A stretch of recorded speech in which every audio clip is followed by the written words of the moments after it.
The City of Phoenix holds community budget hearings throughout April, allowing residents to comment and make suggestions on the city manager's trial budget before final decisions are made.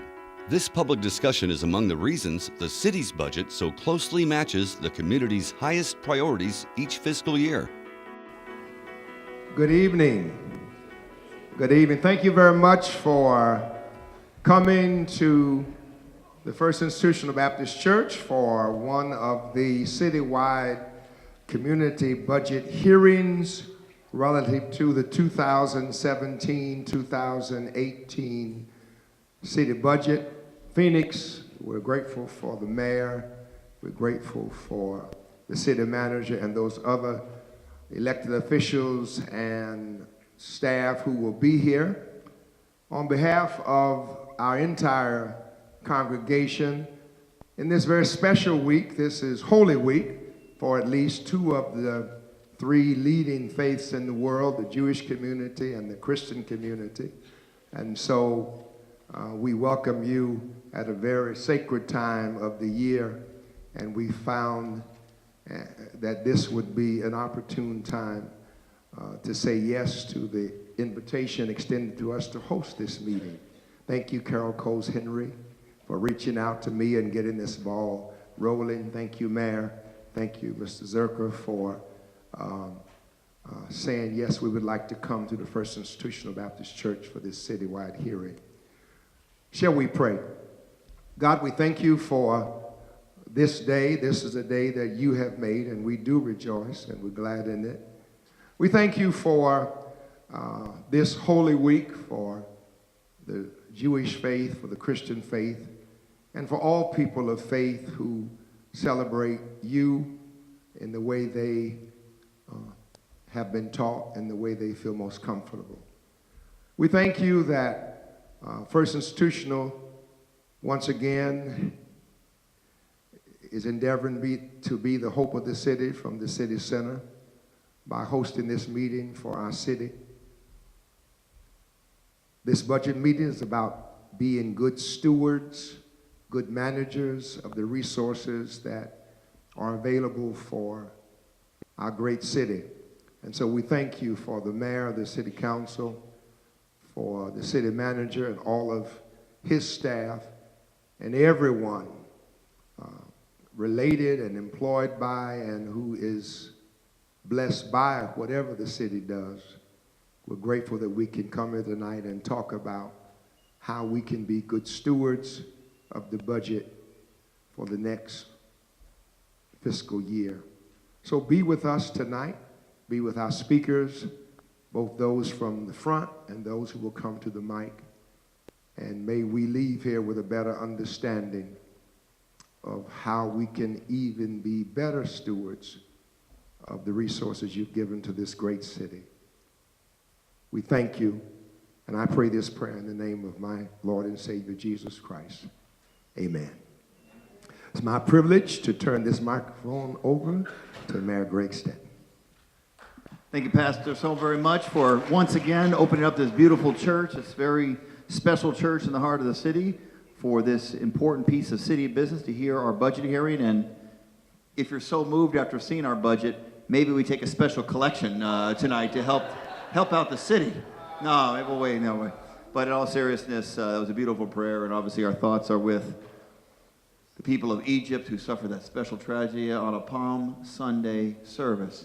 A terrible violence that occurred there. Dozens of people died, things that we take for granted here every day. I mean, we should not take it for granted. Of course, a terrible school shooting in San Bernardino. San Bernardino, again, has suffered from mass violence there. So our thoughts and prayers are with those people as well. And yes, this is special that we're doing this budget hearing here, but the truth is we do these all over the city. In the city of Phoenix, if you don't know, annually we do these budget hearings. How our budget process works is our city manager annually proposes a city budget to the mayor and council and to the people of the city. And then we take the show on the road, and we have budget hearings here in the heart of the city, but north side, south side, west side, east side. I think we do about 20 budget hearings all over the city, and we seek as much input as we can. I don't want to cast aspersions on any other level of government except for the state government, and I will. because how they do their budget is very different. They roll it out at about 9 a.m. and take a vote on it on 10 a.m. I mean, and the public has no real significant input in there is no significant public process. So some people are critical of our budget process, and we're open-minded to do it a better way. But it's the best system in government that I'm aware of how we go about our business. And every single year, based upon the input from the community, the city manager will recommend changes to the city council. Ultimately, the budget is ours. We are the mayor and council are the final decision makers, and that vote will be in May when we will take our final vote on the budget. But myself and Councilwoman Gallego, for example, who represents us here, couldn't be here tonight, but she'll be at many budget hearings, other ones as well. So the order of events here tonight will be, I'll hand it over to our city manager, who will just say a couple words. I think we'll see a video that tries to present the budget hearing in a way that is as understandable. It's a big budget. It's $1 billion budget, but is it understandable to people? Because the budget really reflects our values. What we decide to fund is really a reflection of our values. Jeff Barton, our budget director, is here as well. He's hiding over there now, but he's going to be in the hot seat soon. So we're going to invite you right up here to the front of the room. But he's doing a great job. And if you're a City of Phoenix employee who is here also to hear the input from the citizens of Phoenix, please raise your hand at this time.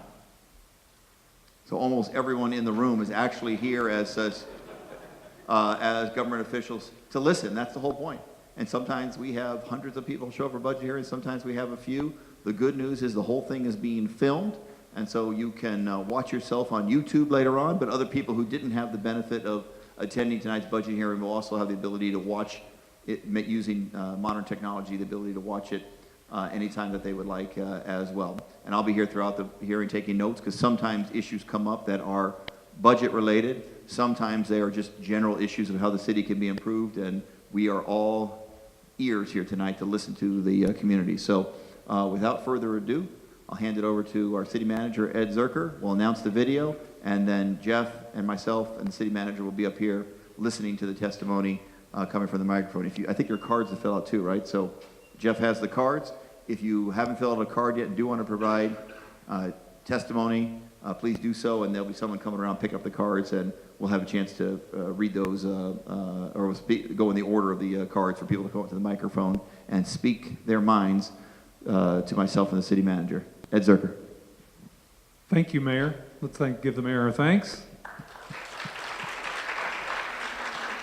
Just to put a couple more points on it, do want to again thank Pastor Stewart and Carol Coles-Henry, who worked with the mayor's office to get this set up, and thank you to the mayor for hosting this.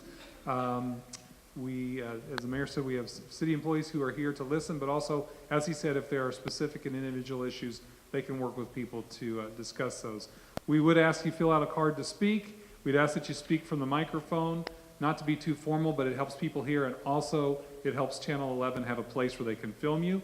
We do have other budget hearings going on this evening, so people are all over the place, but they can always check and see it on the city's YouTube channel.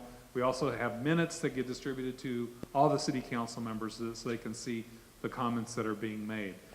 So again, if you'd like to speak, please fill out a card. If you would like more information, this 10-minute video we're going to show you is a high-level overview of the budget.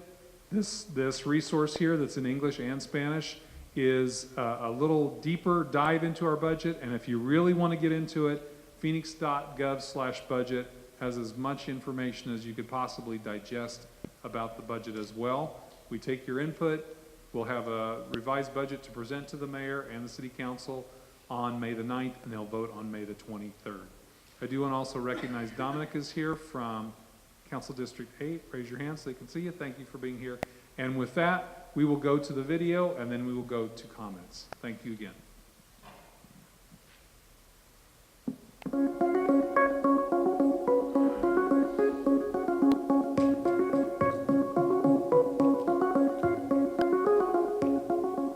Hello, everyone, and welcome to your first look at the City of Phoenix 2017-18 trial budget. The City of Phoenix wants to hear from you. Your ideas can help shape the budget each year. The final budget provides the plan for how the city will spend taxpayer money on key services you want and need, like police, fire, transit, city parks and swimming pools, libraries, youth and education, graffiti prevention, arts and culture, and help for seniors, and how they all could be impacted. The 2017-18 Phoenix City budget is balanced as required by state law and city charter. In this trial budget, the city is preserving the services our residents value. Out of the $1.2 billion general fund budget, there is a small $1.9 million surplus. This video will present proposals on how to use these funds. So here's how the city's budget breaks down. There are three sources: the general fund, enterprise fund, and special revenue fund. Let's start with the general fund. 3/4 of the general fund is for police, fire, courts, with the remaining 25% going for everything else like libraries, parks, senior services, arts, and administrative and support functions. Enterprise fund departments include aviation, water services, solid waste services, and the convention center. Special revenue funds come mostly from dedicated taxes that must be used for a specific purpose. For example, the Phoenix Parks and Preserves Initiative, also called 3PI, or Transportation 2050. That funding goes for transit, light rail, and streets. Under the strong leadership of the mayor and city council, we are glad to say the budget is balanced. Phoenix employees strive every day to work smarter, save money, and serve our customers. That includes making sound financial decisions, like keeping our credit rating strong, spending within our means, and looking for savings to use for important community services. Now let's take a look at the recommendations for additions to the budget for next fiscal year. In the general fund, there is a little less than $2 million extra, plus some opportunities to use funds differently to add service. First, adding 16 civilian police assistants. They will take over some administrative duties, freeing up officers so the officers can respond to emergency calls. So adding police assistants to our existing staffing resources is going to do a couple of things. It's going to get our first responders back on those priority calls for service faster and increase our service delivery to our community. Next, focusing on homelessness in our city. The plan is to create more outreach teams by eliminating 6 vacant positions in the Human Services Department. This would free up about $500,000 to send teams of outreach workers to homeless residents on the street to connect them with services and a place for shelter. These services are critical to the city. These professional outreach teams will work hand in hand with our community partners, neighborhoods, police, to bring these really important services to a very vulnerable population. For the library, there are 2 recommendations. Contract savings would make security at Burton Bar Central Library permanent, and the other is to create more opportunities to engage kids in educational programs. Now, that leaves about 1/3 of the surplus untouched. So the proposed budget calls for strategically setting aside that funding, about $641,000, into a rainy day fund. The intent is to offset a potential deficit in the 2018-19 budget, which was projected in the city's 5-year forecast. Okay, time now to get back to the 2017-18 budget proposals. Let's look at the enterprise funds. These services are funded with user fees, with the exception of the Phoenix Convention Center. The budget calls for putting a new emergency operations center and ambulance at Sky Harbor International Airport. This would ensure that if anyone at the airport needs medical attention, they can get to the hospital quickly from Sky Harbor. Next, the solid waste funds pays for our trash collection and recycling services. It's proposed to add 8 positions to enhance worker safety and increase collections. Perhaps you've heard of the Reimagine Phoenix campaign. This is all part of support for the goal from mayor and council to divert 40% of what ends up in our landfills by the year 2020 through recycling, composting, and education. Okay, now to other restricted funds, which are dedicated to specific services. The Phoenix Parks and Preserve Initiative Fund comes from a 1/10 cent tax to support our world-renowned parks system. To support safe use of our parks and preserve system and public safety, the trial budget would add 22 new park rangers. This would extend trailhead hours and provide additional support at flatland parks around the city. By adding rangers, we can extend the park hours at specific locations by 2 additional hours, which means that instead of hiking in the heat of the day, you can hike a little bit later. You can drive actually into the trailhead and continue your hiking later into the evening while it's still a little bit cooler. 13 of the new park rangers would be assigned to the city's more heavily visited locations, including North Mountain, Piestewa Peak, South Mountain, and other trailheads like Echo Canyon, Cholla, and Lookout Mountain. The other 9 would be assigned to flatland parks. Additional rangers in our community and flatland parks provide that extra layer of customer service that we currently don't have, and it'll provide an opportunity for people to get education or learn more about what's going on in the parks and just provide that extra layer of enhanced customer service. Also included would be funding to maintain 2 new dog parks, one at Reach 11 and the other at Deer Valley Park. From the Transportation 2050 funds, the budget calls for expanding service on some of the busiest routes around the city. It would also increase weekday midday frequency on routes serving Thomas and Camelback roads. And from the Development Services Fund, the proposal is to add several positions to keep up with increased building permits and inspections due to economic growth. Also, to increase and enhance communication and continue our efforts to streamline processes. One last important update is on the hiring of more police officers and firefighters. The city is on target to meet its recruiting goals of 3,125 officers and 1,615 firefighters. This budget that we're talking about now includes the addition of roughly 250 officers next year, getting us to our sustainable goal. So it's important for us to keep the public safe and live within our means. In 2009, our public safety funds were significantly in a deficit. To avoid layoffs and to balance the budget, we stopped hiring. By 2015, we were back, and we've been hiring police officers and firefighters since then. While we're down from our peak level of staffing in the police department, we're also significantly down in our calls for service to the department. Over the last few years, as population and calls for service have increased, we're also fortunate to return to hiring officers. So we've been recruiting in-state for a long time, but now we have that extra effort to be able to go out of state to recruit. What an amazing opportunity to increase the number of people that we find and can look for to build our staffing here in the Phoenix Police Department. It allows a safe, effective response to whatever emergency is happening in the city of Phoenix. So whether it's a heart attack, if it's a house fire, structure fire, if it's a mountain rescue, is that by having 4-person staffing, it ensures adequate, safe response to meet whatever needs we encounter. Now keep in mind, this year's budget hasn't been adopted just yet. Your input is important, and the City of Phoenix wants to hear from you on what the upcoming budget should look like. So to recap a few highlights, the 2017-18 trial budget calls for 16 new police assistants to free up sworn officers from administrative work, 22 park rangers, which would allow some trailheads to be open longer during the summer, and reutilizing city resources to expand the city's homeless outreach. Again, this is a balanced budget with some money set aside as a head start for future use. 17 public hearings will take place this month across all council districts, and you are encouraged to attend. Make sure you pick up a budget pamphlet outlining all the proposals and options at any of the public meeting or online at phoenix.gov/budget. You can also send your comments or questions to budget.research@phoenix.gov, or to reach us by phone, please call 602-262-4800. You can also comment on social media by using #PhoenixBudget. Thank you for your interest in the City of Phoenix budget and being a part of the budget process.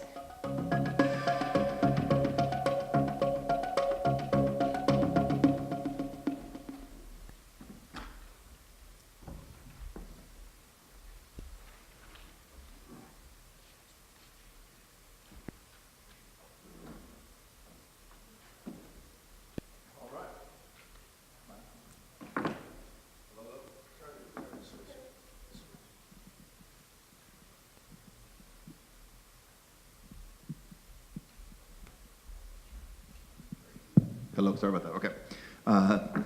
So that is the proposed city manager budget this year. Now it's your turn. We want to hear from you. City manager, myself, this is Jeff Barton, our budget director. You look good in the video, by the way. And so now it's your chance to talk to us, give your input on what you think we should be spending more on or less on, or changes to the proposed budget. And we have some cards here. We're going to go in the order in which they were received. The first card is from John Walker, who supports more bike infrastructure. John, good to see you.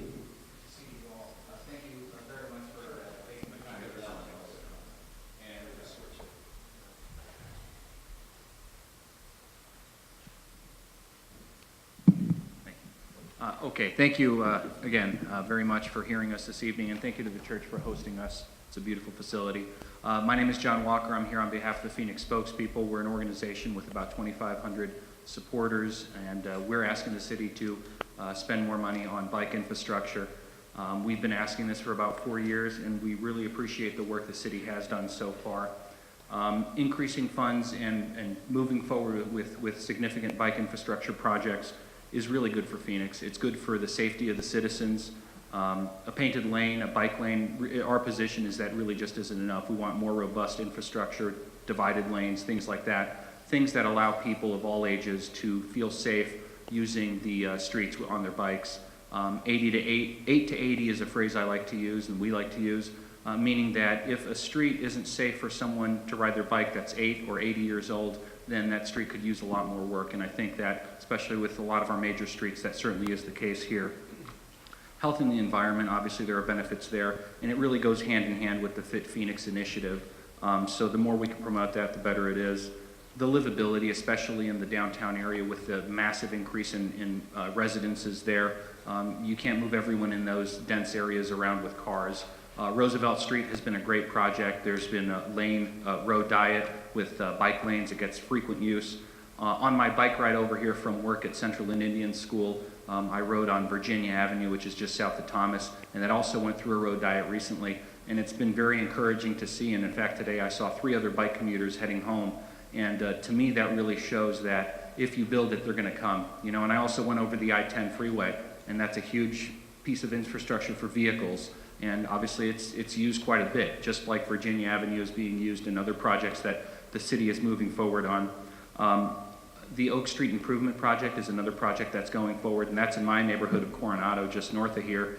And it's received massive community support. The hearing in February, almost all the comments there were in favor of it, and there was a huge support there. There's been a subsequent initiative that has been worked on by a resident there, and in a few days it got close to 300 signatures, and that was forwarded on to Councilwoman Pastor about some additions that we would like and that this individual would like to add to that. So we've been working for about 4.5 years asking the city for more money, and now that T2050 is a reality, the funding is going to be there. We want the city to really move forward. There's been some disappointments. Things haven't moved as quickly as we'd like. 3rd Street is a great example. That's a paint project that's supposed to happen. Construction was supposed to start this year, but unfortunately it seems like it's going to be more like next year. I just really encourage the city to keep a priority on that and move towards that platinum rating that we want from the bicycling community. Thank you all very much. Thank you very much, Mr. Walker. Our next person to give testimony will be Ryan Harper, followed by Tommy Taylor. Mr. Harper.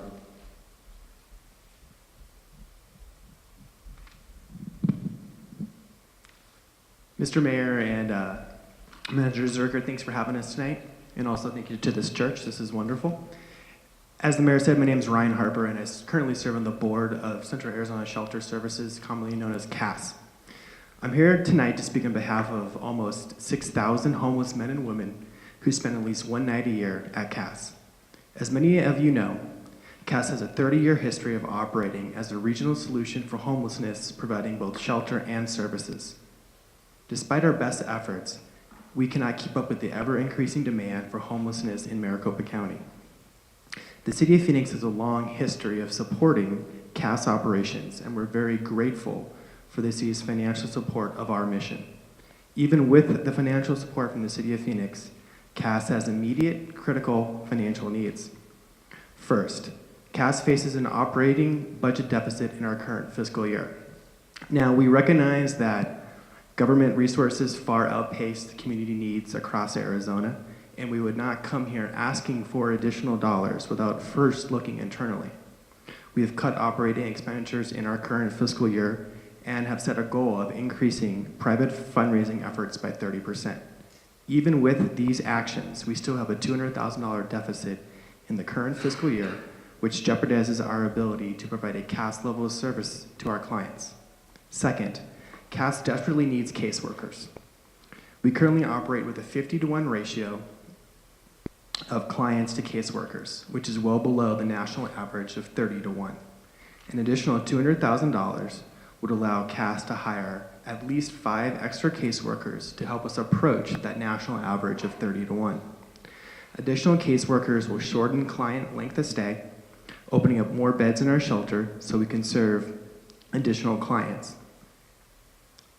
Decreasing the length of stay at CAS is going to be ever important as the city embarks on its new homeless outreach program. We know that at least some of those individuals that the city is looking to outreach to will end up in CAS, and having those extra caseworkers will help us meet that additional capacity. In summary, we're very grateful for the support provided by the City of Phoenix. It allows us to serve our clients day in and day out. We would ask, though, that the City of Phoenix help support CAS by increasing its funding to a total of $400,000. These additional funds will give us the flexibility to address these 2 pressing needs. Thank you. Very much, Ryan. I appreciate that testimony and your work with CAS. Very, very important organization, does great work. I realize that Tommy indicated not wishing to speak, so I'll read your card unless you do go ahead and want to speak with Tommy Taylor. I'll read it, all right. Supporting Phoenix Libraries, saying the Phoenix Libraries has great programs. The library needs more computers, so do the senior centers. Bring back same-day service to Dial-A-Ride. Did I get it right? Okay, thank you very much for your testimony. I appreciate it.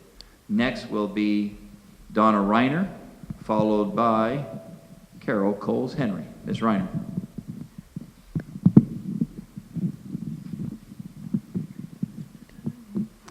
Good evening, Mr. Mayor and Mr. Zucker and Mr. Barton. I am Donna Reiner. I happen to live in District 4, and I'm here to represent the Friends of Phoenix Public Art. It's a nonprofit organization. It's fairly new, but we were formed to educate the public about the city's public art program and its municipal art collection, and advocate for its maintenance and preservation of public art and raise funds for both of these. So first off, I want to thank you that in this new budget, you have continued with the additional $25,000 for public art maintenance that you had in the 2016-2017.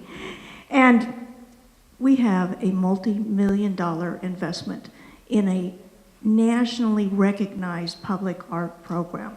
And if you're not aware, we have been collecting the portable art for now 112 years. 102 years, sorry. Too many years. Anyway, our basic ask is that we get additional $25,000 for that public art maintenance program. The average budget to maintain the items that we have invested in over the 30 years is approximately $100,000. And the current budget being 75, so we're just asking if you find an extra $25,000, if you could put it in there. The Friends of Phoenix Public Art is looking at large ticket items. So for instance, projecting in the future, we're going to have to replace the net on Her Secret Is Patience. That's what we're going to do. We're going to go out there and help raise funds. We already are in that process, and we just want to say we understand the budget is good.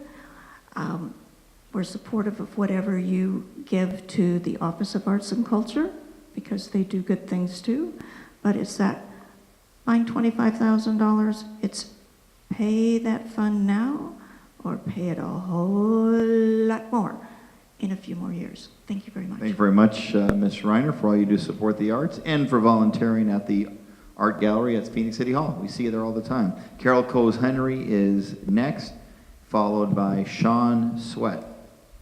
Thank you for helping to organize this as well. Thank you, We appreciate all you do. Thank you. Well, I'm Carol Coles-Henry, and I live in District 8, where I love District 8. Thank you, Mayor Stanton, City Manager Zucker, Pastor Stewart, and Budget Director Jeff Barton for hosting this conversation with our diverse community on the 2017-18 trial budget. I'm especially grateful to live in a city where we are the 6th largest city in the United States, where you are providing the community transparency and you're also promoting community input in the annual budget process. As the city works to ensure that the budget is balanced and matches community service priorities, I ask that you please keep in mind that it's also critical to align the proposed $1.3 million in service enhancements with needs, including needs for youth, seniors, of course, public safety, infrastructure, including street maintenance, and areas that are historically underserviced, I should say. I'd like to address 3 specific areas of need in the budget process. The first one is summer jobs for youth.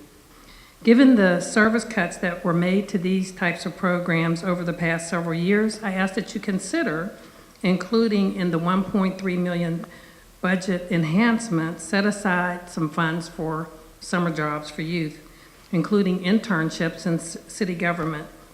Expanding opportunities for youth through summer jobs, it's best known that it's important to economic opportunity for youth. And it can put youth on the right path in terms of meaningful careers in the future.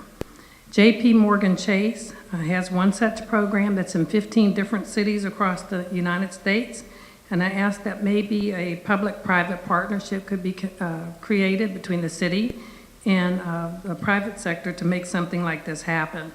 So I ask that you please explore something like this. My second area of opportunity is in the street maintenance area. The South Phoenix Concerned Citizens Group, of which I am a part, my husband as well, we've been meeting for at least 3 years with Streets Director Ray Davalina and his wonderful team, including Scott Logan and Mark Locke, who's here, and I just want to acknowledge them publicly because they've been accessible and very engaged with us in addressing several issues. So we want to thank them publicly for the results we've achieved so far. Here's a few opportunities I'd like to suggest. The water flow off of South Mountain between Dobbins Road and 7th Street and 24th Street continues to be an opportunity that it should be addressed, especially during the monsoon season. I did contact the Maricopa County Flood Control District, and they indicated that they have some funds that are limited to address the issue based on the Hohokam study that was done previously. I was back in touch with them. They said the city is not currently in dialogue, so I'm recommending that possibly the city prioritize a meeting with the county to possibly develop an action plan to maybe put this on as a priority list in the future. The second area is street maintenance. Due to the significant residential growth that's occurring in the South Mountain area, there continues to be opportunities in the areas of traffic maintenance, and the growth between 7th Street and 24th Street on Dobbins all the way baseline north. We understand that there is 2050 funds that are available, but Dobbins Road between 7th Street and 19th Street hasn't been paved since 1994. So we're wondering if we can escalate the need to address some of that, especially with the large residential communities that are going on Dobbins Road. There also is a need for traffic lights, bus shelters, street lighting, and these are community enhancements in light of the fact that we have many bicycle riders, I should say, and families walking in the community. Sometimes the unsafe traffic flow can be an issue. So I ask that we work together with streets to address some of this. The body-worn camera program is the last area I'd like to bring up. In light of the fact of one of the recommendations that came from the Community Police Trust Initiative, I co-chaired that with Julian Nabozny, and we gave some recommendations in this area, and I asked that we continue to look towards the best practices in this area and possibly elevate a discussion about an update to the community on where Phoenix is in terms of implementation. So that concludes my input. I'd just like to thank you for hosting this meeting, and I hope there's an opportunity to address some of the things that I've mentioned to you. Thank you. Thank you very much, Ms. Henry. I'll just give you the short version on that last part, and that is On the budget side, the money for body-worn cameras is in our budget to make sure that every officer on patrol has a body-worn camera in about a 3 to 4 year time period.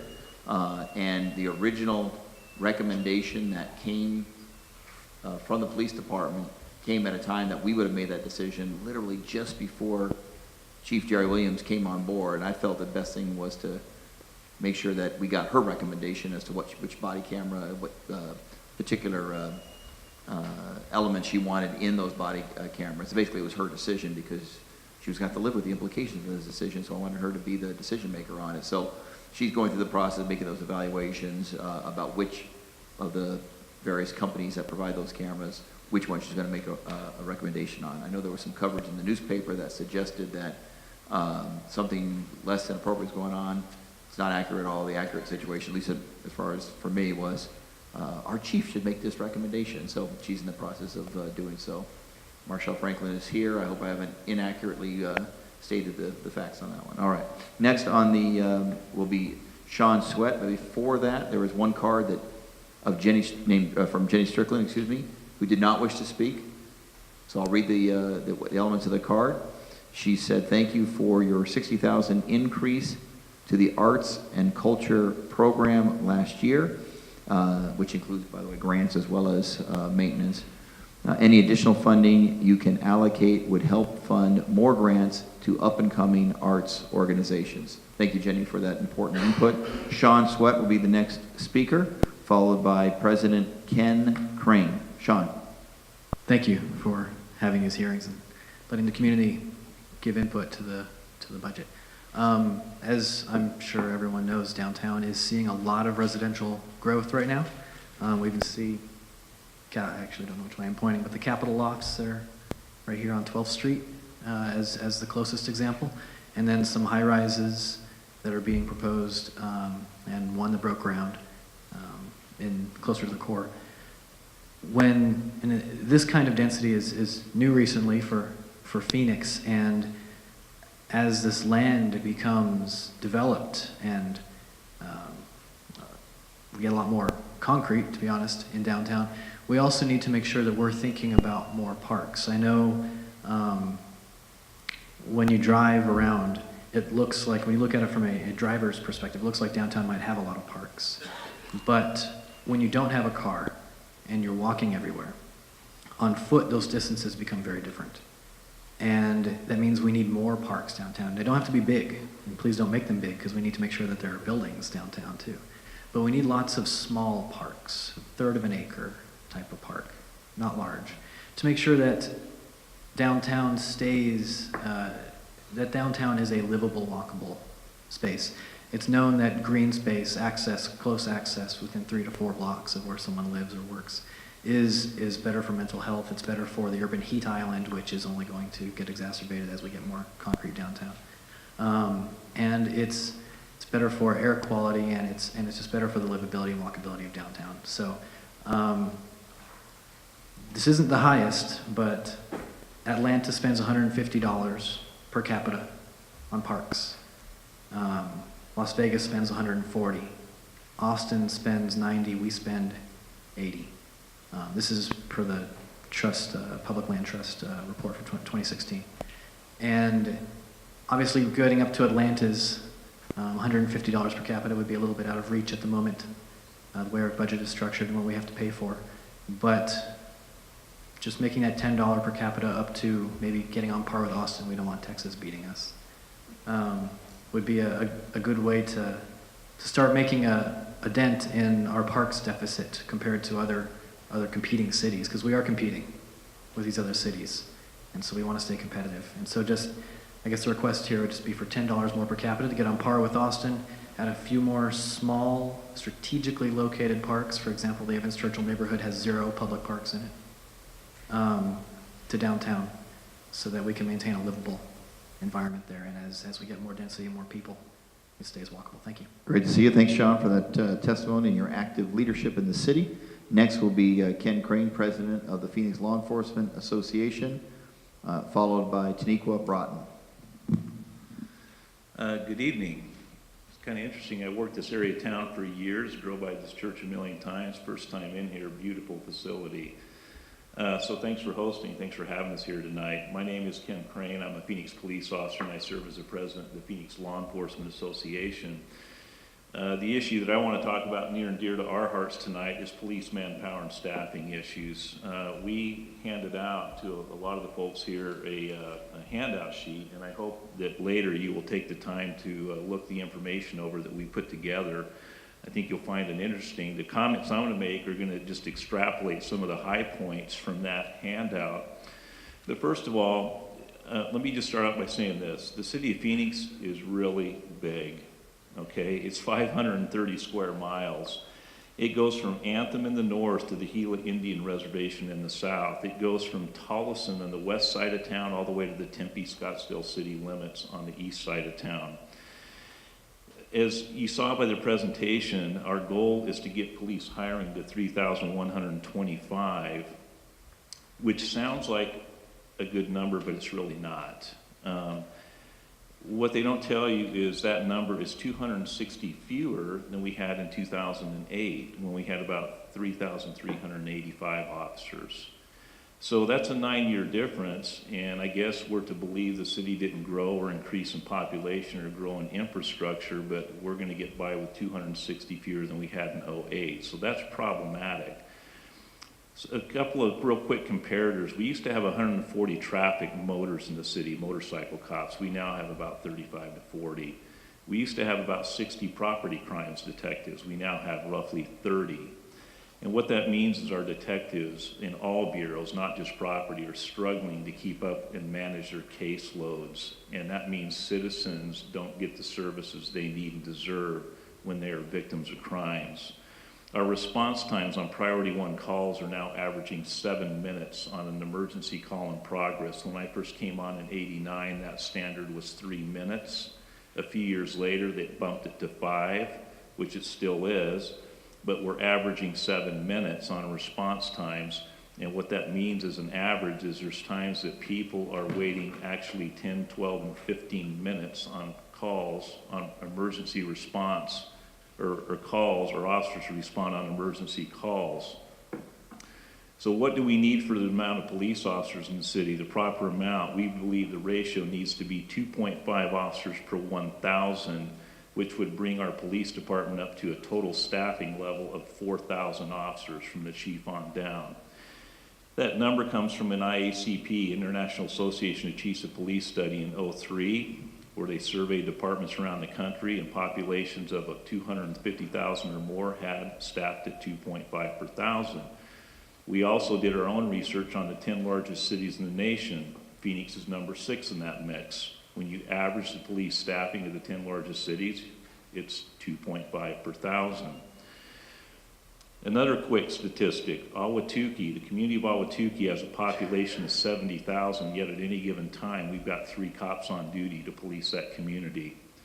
By comparison, Prescott has 40,000 citizens and has a police department of 65 officers. That's a pretty stark contrast. Our city likes to tout the fact that we're the 6th largest city in the nation. They're very proud of that fact. So it's time for us to start truly acting like the 6th largest city in the nation and appropriately staff our police department, and we get it. Public safety is expensive. It's not cheap. You know, the city manager has a tough job. He's got to try to balance everything. So the problem is money, okay? Where do we get the money to pay for all these extra cops that we really need? And that's where the job of the mayor and the council come in. It's a tough job when you have to go out there and go, maybe we have to assess a fee. Maybe we have to raise a tax, okay? But that's what they get the big bucks for. That's their job. And so I tell people when I go to these meetings, you the citizens, you guys are the real boss. The mayor and council run the city manager reports to him, the police chief reports to him. But the mayor and council report to the citizens. You guys are the real boss. If you guys see a problem with this staffing, and I hope you do after you read the information we've given you, Our hope is that you will call the mayor and council and let them know that the staffing levels are unacceptable and we need to fix it. We're not asking for a magic wand fix. We're not asking for them to hire 1,000 cops overnight. That's unreasonable. It's not fair. But I think we can come up with a very reasonable hiring plan, a 1, 3, 5-year plan to get to that number. We're willing to be good partners and help solve the problem. But when you don't hire for 6 years, you either pay on the front end or the back end, and now we're paying dearly on the back end. So again, that concludes my remarks. If you folks would please look at the info we gave you, we'd appreciate it, and speak out on the issue. Thanks a lot. Thank you very much, President Crane, for taking time to be here, and I think you represented virtually all the budget hearings throughout the city. Taniqua Broughton is next, followed by former Councilman Michael Johnson. Good evening, Mr. Mayor, Mr. Zuercher, and Mr. Barton, and thank you, Pastor Stewart, for hosting us today. As you know, I represent the Arts and Culture Commission as the chair, and I want to thank you for increasing our funding for arts and culture last year, in this current budget.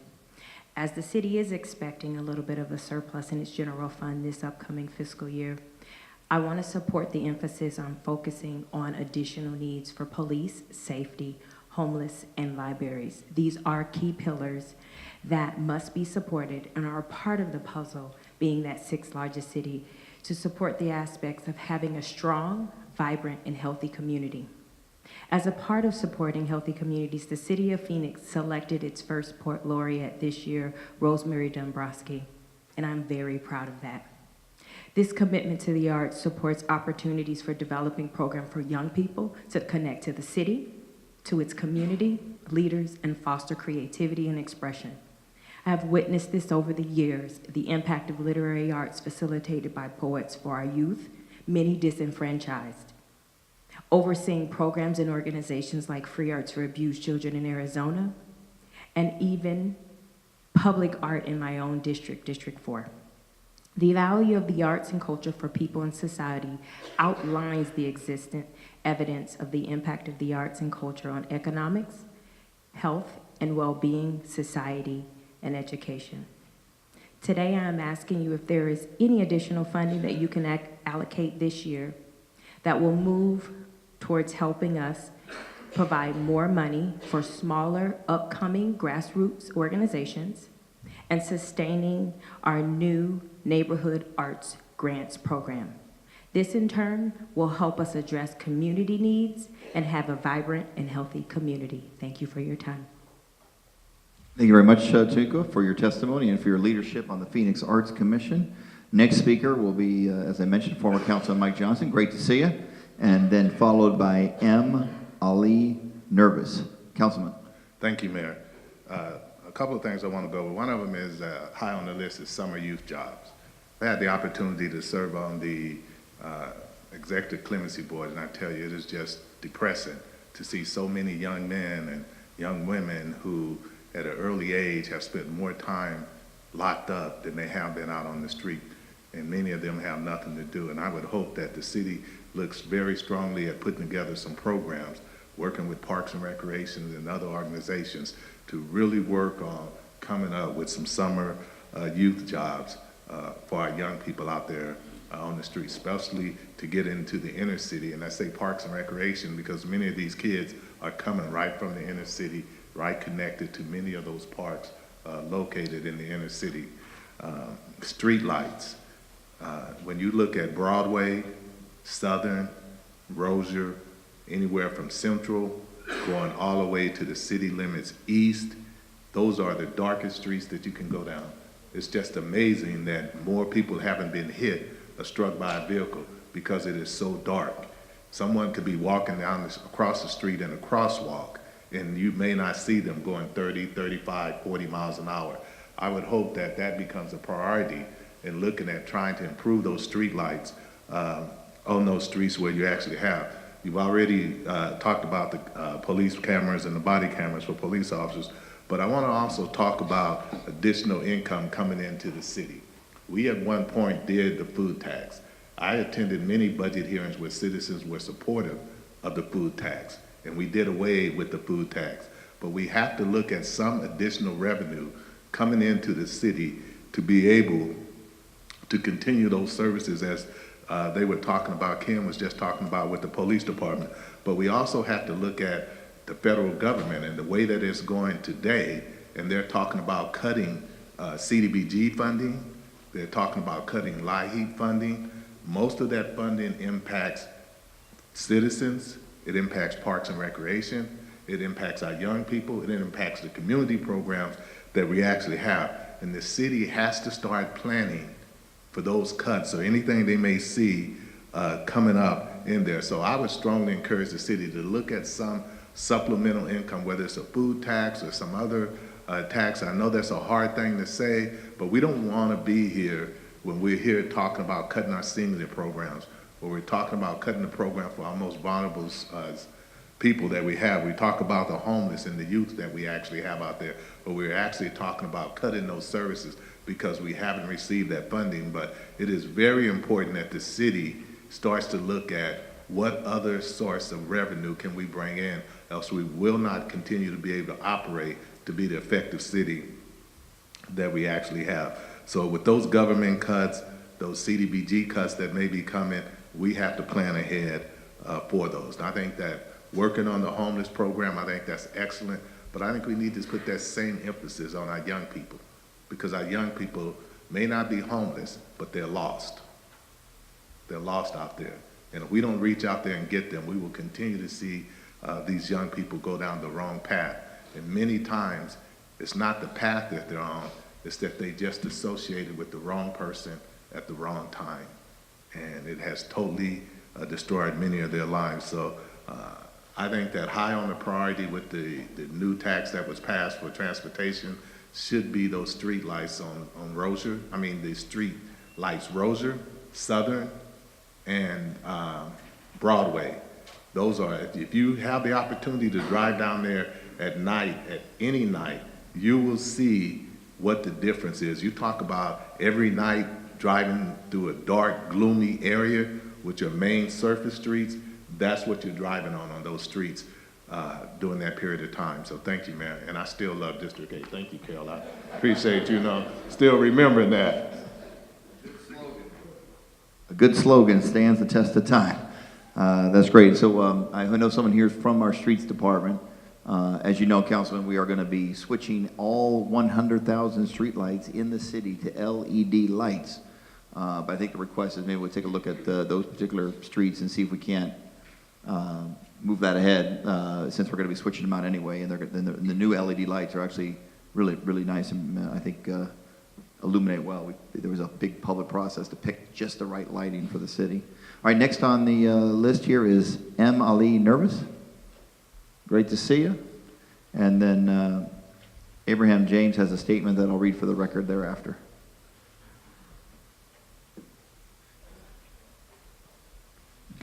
Good evening, and thank you to you all for this, to this beautiful church. I'm sure the pastors are very wonderful people. And I don't have a statement. I'm sure you work very hard on this. I'm not going to ask you to change anything about it. It's fashioned this way for a reason. But I do notice that as has been mentioned a few times, the budget increase for police personnel. So the question I have is, under what department, just for my edification, would fall investment in crime prevention and diversion programs to try to prevent some of the crime, so that we wouldn't need maybe as large of a police force? Great question. The question is, what department is crime prevention? Obviously, there were specific items related to public safety. That was the police hiring plan. Plus, Chief Williams is asking that we do hire civilians to do police assistant positions to make the police department work more efficiently. But what you're talking about is probably a much broader program. You saw summer youth employment that was testified here today. You've got youth programs, after-school programs, arts and culture with some of these grassroots organizations that they want to fund. Obviously, a lot of them go to youth, so that youth can put very positive energy, use their artistic talents to put out a very, very positive mention. Having well-run Parks Department with some of those youth programs that they do, either through sports or other leadership development programs. That's all crime prevention and diversion as well. You know, over the years, we've had wonderful programs, and unfortunately, some of them have been cut out of the budget over the years. I think over time, as the budget is improving, we're trying to restore a lot of those great programs. So I think, you know, basically it would be parks, libraries, because having well-resourced libraries can do a lot on diversion, and then youth programs as well, a lot through our public housing program as well. We run a lot of youth programs through our public housing programs to make sure young people that happen to be living in public housing have leadership development programs or other after-school programs as well. Through our education department, we run some great programs where we give kids that sign up for kindergarten in some of our higher poverty areas get free access to every major cultural institution, not only that child, but their siblings and their parents. We really obviously view education, supportive education, as a diversion program as well, crime prevention long-term. So that's the age-old debate about whether or not we should put more money in directly into police or into youth development programs. And as everyone in this room would agree, that's a false debate. It's not an either-or proposition. Thanks. Anything to add to that? All right. Abraham James was next, and he did not want to speak. I've never known you to be shy. I can't believe it, but I will read this statement, Abraham, from you. Wow. He serves in every leadership capacity at the city, is not shy about speaking his mind, but here it is. I want to take this opportunity to thank the City of Phoenix for all the positive support it has done for our citizens through good and bad economic times. The mayor, vice mayor, council members, city manager's office, department leaders, and staff have been helpful in addressing the issues as our city evolves. Thank you for your support for the Office of Arts and Culture, the library, neighborhoods, parks, youth and senior centers, streets and transportation, police and fire protection. I applaud you for what you do for the City of Phoenix. As our city continues to grow and evolve, I would hope that with additional funds with the city's budget would go towards aiding the homeless, substance addiction programs, and providing additional affordable housing within downtown and central Phoenix. These are issues that have been with us for a while, and I hope that more funds should be available to continue to address these important issues. Abraham James, I hope I did justice to your outstanding writing and reading that. Thank you very much. And on a more serious note, you're one of our go-to people in terms of sitting, serving on keyboards and commissions, especially the library board, and you've always stepped up to the plate and done a great job. So thank you for your leadership. Next, I should have had him go first. I apologize. I just saw him in the pile. Our also former council member, former vice mayor of the City of Phoenix, Calvin Good.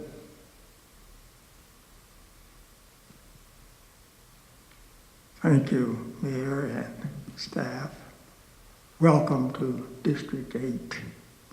I've lived here for 60 years, and I don't plan to move anywhere else.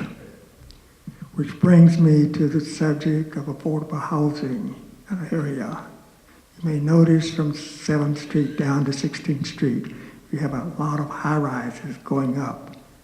I'm not against high-rises, but I also would like to see more affordable housing as a mixture in all of that. In terms of young people, and certainly I served with the high school district for 20 years, and we need youth programs again. So certainly I know money is short, but we have to think in terms of the needs for young people. Certainly I concur with the comments made by Carol Coles Henry and Michael Johnson, and he said we love District 8. So again, thank you, First Institutional Baptist Church, for hosting it in the city. And I certainly hope that when you go back, and I know money is not easy to get, but remember us, Mayor, members of the council, staff members and all, our young people need this kind of help and support. And I'm still very active. You don't always see me, but I'm still working, and I don't get paid for it either. So again, thank you for coming, and certainly we hope that District 8 will be remembered when you start looking at that budget. Budget director, you hear what I say? Thank you. Thank you very much, Calvin Good. Now, we pay attention to everyone when they provide budget testimony.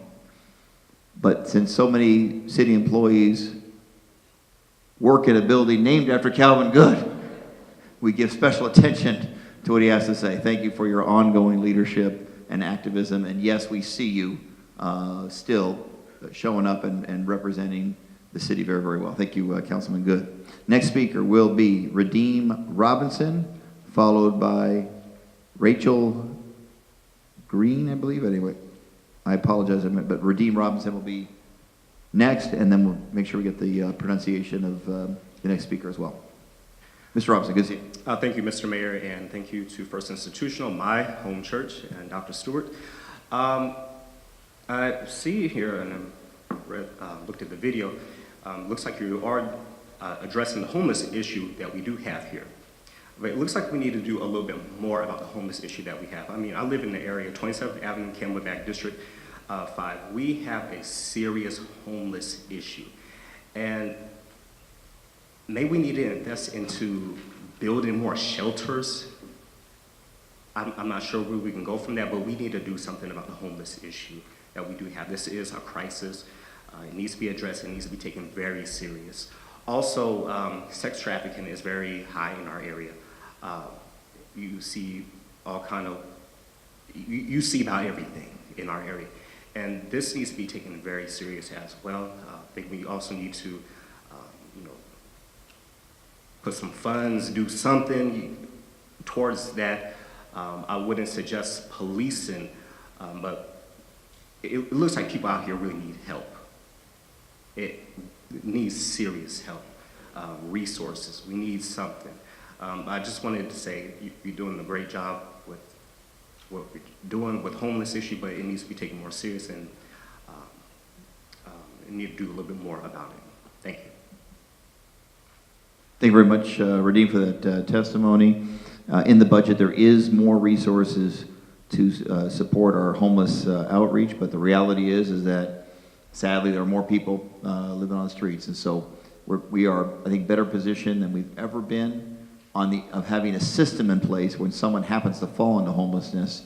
We have better support systems to get them out of homelessness and into permanent housing, but we're not naive or Pollyannish to the idea that there are more people falling into homelessness.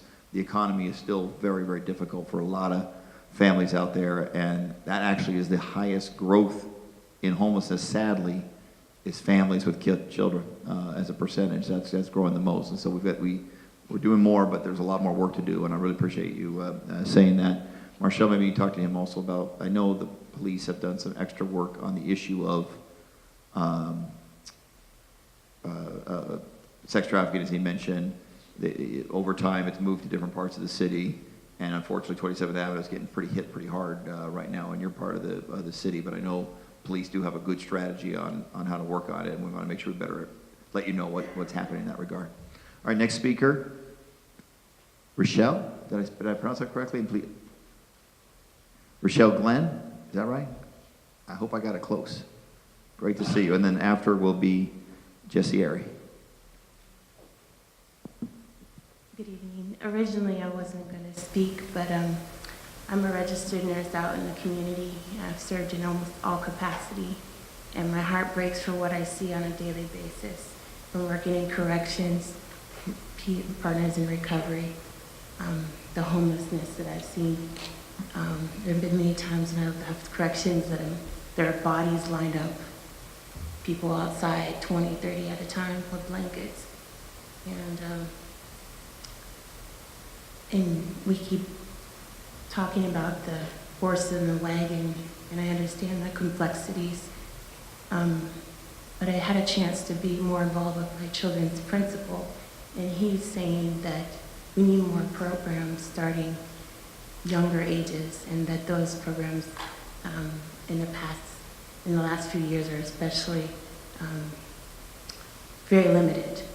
And I've been complimented everywhere I go that my children are well educated, but at being a single parent, I think I'm one of the only ones that I know have personally made sure my children went to the best preschooler. And I don't see that amongst my women my age. They just don't have they keep saying the resources are not there. The principals, the assistant principals, mental health, community, the jails, and even the police officers. I've seen a police officer with very, very limited resources. So I guess I kind of testify to it.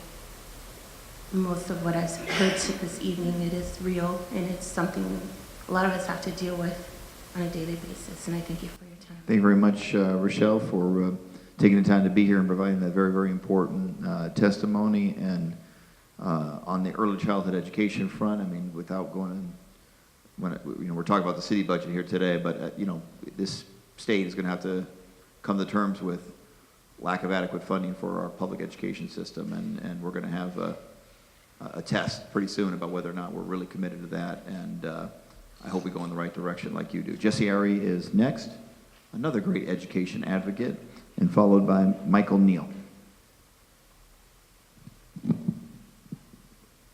Thank you, Mr. Mayor. To you and to City Manager Zerker and Mr. Barber. I think that the very fact that Pastor Stewart invited us here at this place and time is because this church is a central part of this community, and I thank him for that. I only wrote down if necessary because I'm worried about what's going to happen to the Community Development Block Grant money.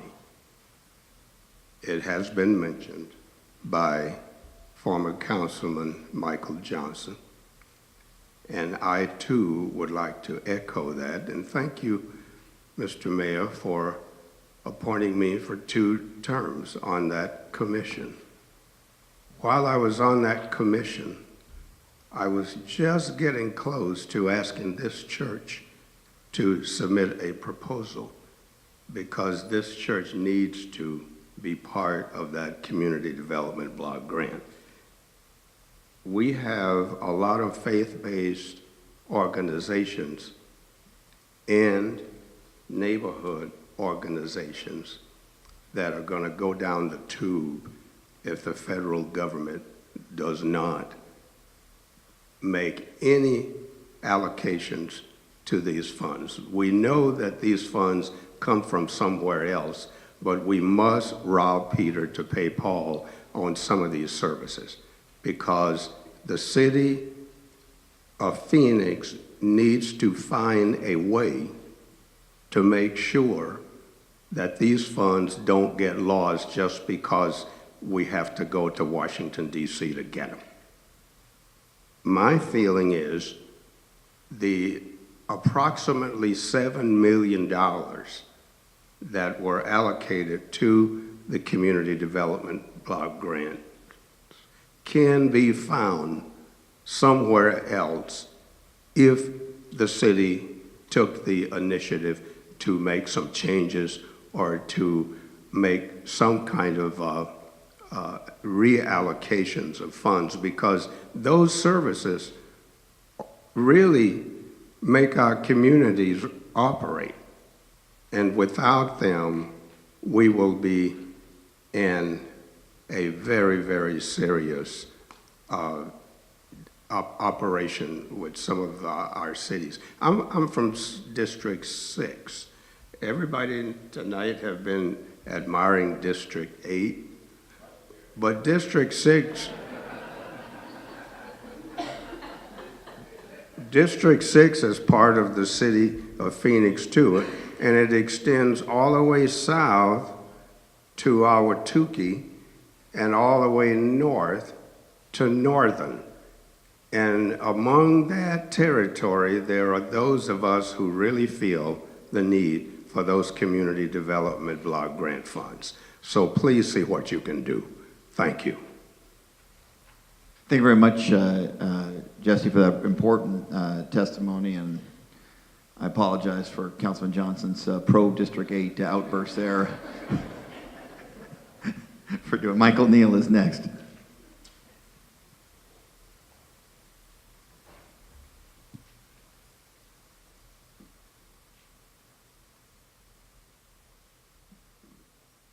And Mr. Neal's card currently is the last card that I have. If you are here to provide testimony before myself or the city manager or our budget director, now would be the time to fill out a card because you still have time to do so. Otherwise, at the conclusion of Mr. Neal's testimony, our budget hearing will be concluded. Mr. Neal. Thank you, Mayor, and thank you, Pastor Stewart, for inviting us here.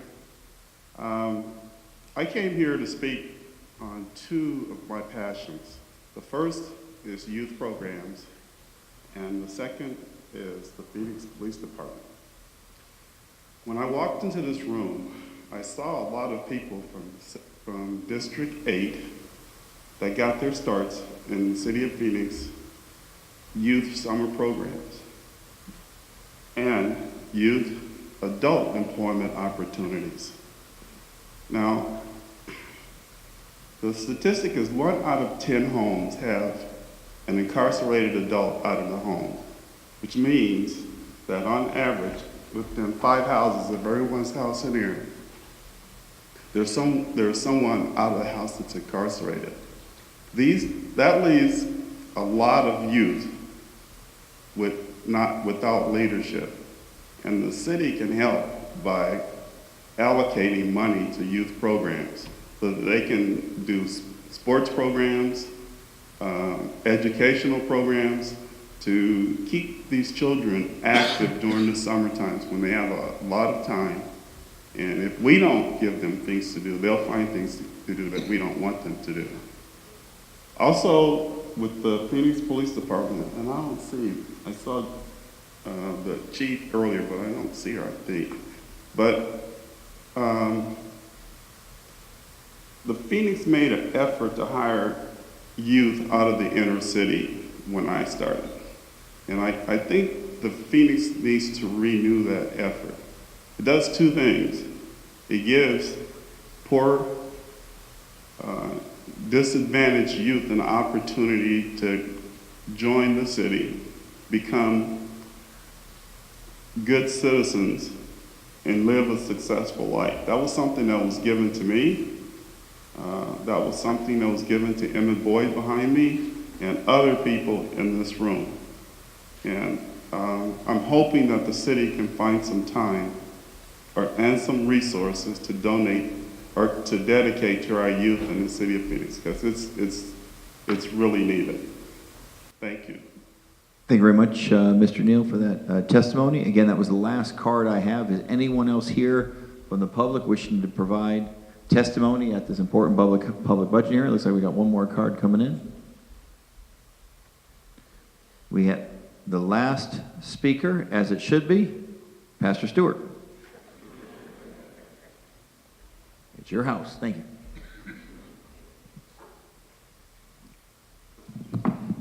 Thank you, Mayor, and thank you, Mrs. Zerker, and thank you, our budget director. I was in Tucson this morning preaching, and our state missionary of the Paradise Baptist State Convention was there. He lives in Tucson, and he said something to me that was surprising. He had visited one of our churches near 27th Avenue and Indian School, the New Hope House of the Living God. He indicated to me that in a visit he made this past week or so, that church is going to sell its property because the crime is so bad at 27th Avenue and Indian School that they feel they cannot worship safely there. I don't know if this ties back to what the representative from the police union said, but one, I was amazed that someone from Tucson told me about how bad the crime was here in Phoenix. And will the budget for next year help a situation like that?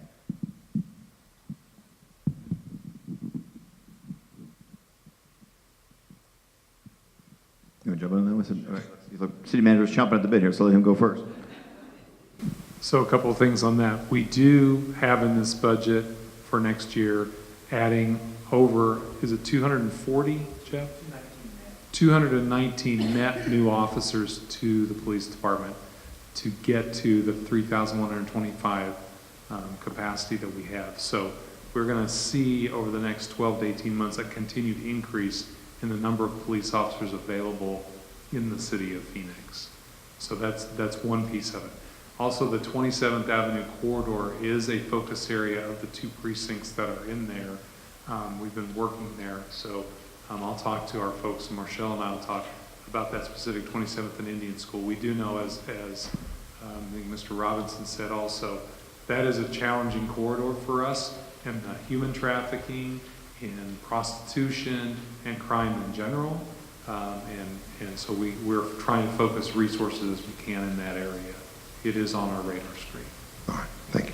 Thank you very much, Pastor. Okay, now we'll take last call. Anyone else here wishing to provide testimony for today's budget hearing? All right, thanks again, Pastor, for hosting us in this church. What a wonderful place to have a budget hearing again. I think the question was where the chief of police is. She might be another budget hearing. I think we actually have multiple budget hearings throughout the city here today. Marshall Franklin is here representing Chief Williams and the Phoenix Police Department. So that will conclude our today's budget hearing. It was captured on video. You can watch it on YouTube if you want to replay some of the testimony that occurred here today. We're doing 17 of these around the city. In the next few weeks, the city manager will take this testimony into consideration and make a revised budget recommendation to the mayor and council. And then in May, we will be voting on this for a final budget for 16-17. And for what it's worth, we had more speakers here tonight than we've had at any of the other budget hearings. So you have the most active group here in the community. So whatever you did to drive the interested and leading citizens out here, you did it. So we really appreciate that. It makes for a better budget hearing and a better budget process. Any final comments, Mr. Budget Director, Mr. Barton, City Manager? Our meeting is adjourned. Thanks so much, everyone. You have been watching a community budget hearing held recently in Phoenix. For questions, comments, or ideas, please visit phoenix.gov or call 602-262-4800. You can also send feedback through social media by using #PhoenixBudget. This video can also be seen online at phoenix.gov/PHXTV or youtube.com/City of Phoenix AZ.